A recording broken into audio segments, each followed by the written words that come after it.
Okay. Oh, we got someone reversing. What's going on there? Franco Colapinto going forwards and then backwards. Looks like he's had a little spin. Alright. Yeah, Colapinto spun already. Great to see. How has he done that one? Well, it's probably because his tyres are too cold and he can't actually build up enough temperature quick enough.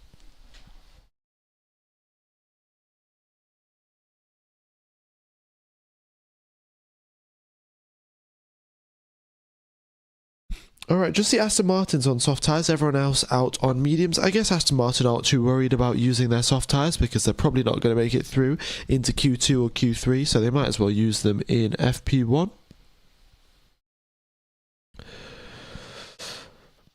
Yeah, going through turn number 9, Franco Colapinto spun. It's quite a difficult corner really because you've got all of this momentum as you're going through turn number 8 where you're sort of, well, you're turning right, and then you've got to straighten that out and also brake, and then also start turning into the left again.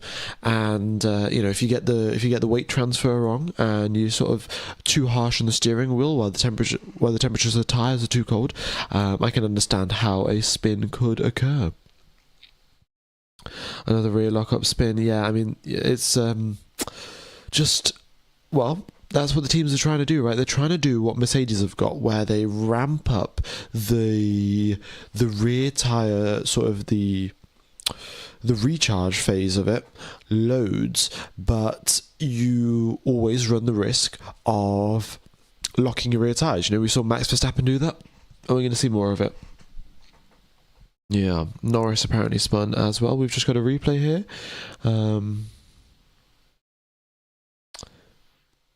Oh, we've got a replay here of Norris getting very close to Lewis Hamilton and there being a bit of contact. It seems like Norris may have picked up a bit of damage. Or maybe that was Lewis, I'm not sure, but it seemed like a tiny little piece of carbon fibre flew around. Got a yellow flag. Track hazard. We'll see if they come over the radio to say what sort of debris there is or what.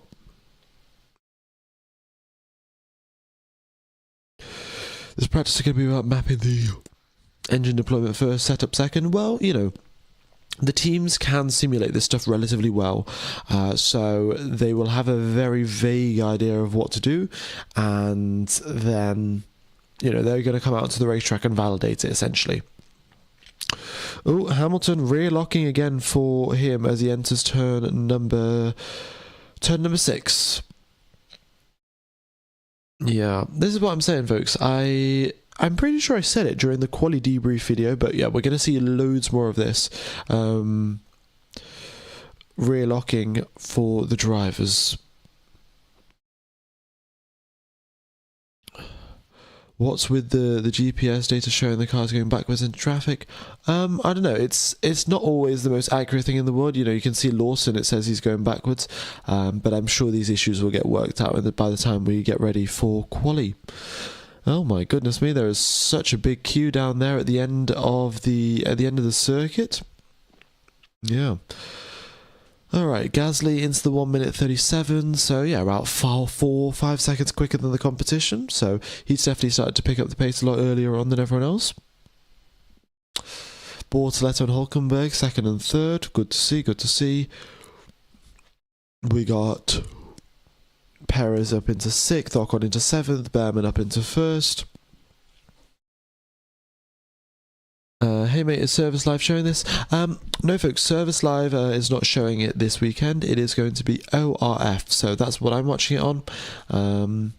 So ORF rather than Service TV, so that's O for Oscar, R for Race, F for Ferrari. If you Google that, then you'll be able to watch the Formula One for $1 a month using Proton VPN. So if you guys are interested, go ahead and check out the link in the description, check the link out in the chat, and you'll be able to well, watch the Formula One race for the price of $1.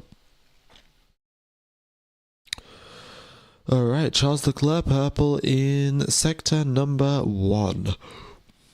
Norris is up into 3rd position, Verstappen into 2nd, Antonelli currently up at the top, a second clear. Very, very exciting stuff, folks. Very, very exciting stuff. Piastri there into second, and then we've got Albon into 7th, and well, Charles Leclerc's coming out the final corner. It looks like he's getting a nice little tow here from Lewis Hamilton as well. Hamilton is across the line to 10th, Charles Leclerc into 2nd. That's the other thing, folks.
Quickest way to shrink your prostate.